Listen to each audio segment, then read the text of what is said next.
చెప్పండి అన్న, ఎట్లా చూస్తారన్న ఈ అరెస్టులను? రోజు రోజుకు నిరుద్యోగుల పైన ఎందుకు మరి ఇక్కడ పోలీసులు ఇలాంటి కక్ష సాధింపు చర్యలు ఎందుకు పాటుపడుతున్నారు పోలీసులు నిరుద్యోగుల పైన?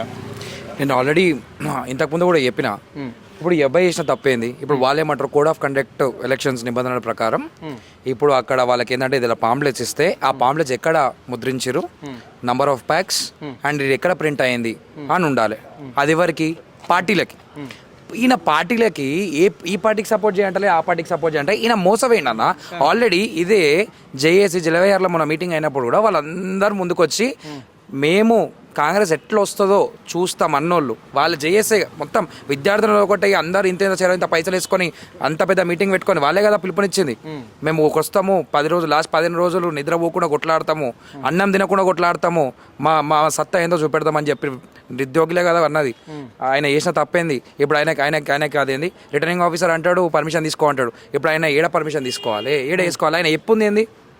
నేను మోసపోయినా అన్న, నువ్వు మోసపోతాను వచ్చి చెప్పవాడు మోసగాడు అని చెప్పి ఆయన చెప్తుంది కూడా అదే, నేను మోసపోయినా నా మోసగాడు ఒక కాంగ్రెస్ ప్రభుత్వం అని. ఇప్పుడు ఆయనకి ఏమన్నా అయితే మేము వెంటనే మేము కానీ నవీన్ కానీ చాలా మంది మా విద్యార్థి నాయకులు అందరూ ఉరికొచ్చి ఆయన ముందు నిలబడ్డాం.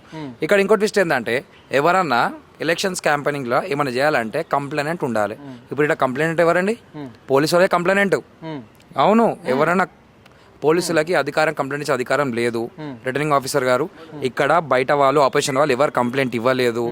మీరు సుమోటోగా పోలీసు వాళ్ళు ఎలక్షన్ కోడ్ ఉన్నప్పుడు సుమోటోగా కేసు బుక్ చేయడానికి లేదు. మళ్ళీ ఏ విధంగా అయినా మీద కేసు పెట్టారు? ఆ కంప్లైంట్ అథారిటీ ఎవరు? కంప్లైంట్ అథారిటీ ఎవరు? స్వయంగా ఫ్లయింగ్ స్క్వాడ్ వచ్చి పట్టుకోలేదు ఇతన్ని, స్వయంగా ఫ్లయింగ్ స్క్వాడ్ వచ్చి పట్టుకోలేదు అని. పోలీస్ వాళ్ళు ఒక హెడ్ కానిస్టేబుల్ ఫ్లయింగ్ స్క్వాడ్ టీంకి ఫోన్ చేస్తే ఫ్లయింగ్ స్క్వాడ్ వచ్చి పట్టుకుంది. కానీ ఇక్కడ రాసిన నోట్ ఏందండి, ఈయన ప్రచారం చేస్తుంటే ఏదో ఫ్లయింగ్ స్క్వాడ్ వచ్చి పట్టుకున్నట్టు లెటర్ ఉంది. మళ్ళీ ఇది అబద్ధాలు కదా? మళ్ళీ దీని మీద ఎటువంటి సెక్షన్స్ ఏం చేయబోతున్నారు మీరు? బీఆర్ఎస్ విద్యార్థి విభాగం తరఫున మరి ఇలాంటి కేసులు ఇట్లా బుక్ అవుతుంటే ఇప్పుడు ఈయన బలైండు, రేపు ఇంకో కొంతమంది ఆల్రెడీ జేఏసీ నాయకుల పైన కూడా కేసులు పెడుతున్నారు, గొడవలు కూడా అవుతున్నాయి. వీళ్ళు రోజు వార్తలు లేని దినం అంటూ వీళ్ళది జేఏసీ వాళ్ళది ఉండడం లేదు ఈ మధ్య కాలంలో. మరి దీన్ని ఎట్లా చూస్తారు? ఇగోనా, జేఏసీ వాళ్ళకి ఒకటి విజ్ఞత ఏంటంటే, మీ ఒక్కరి మీద చేతు పడితే మా వెనకాల 100 చేతులు ఉంటాయి, అది గుర్తుపెట్టుకోండి. మీ ఒక్కరికి ఏమన్నా అయితే మీ ఒక్క అడుగు మీరు వేయండి, వెనకాల 1000 అడుగులు మా విద్యార్థి విభాగం వెనకాల వేస్తుంది.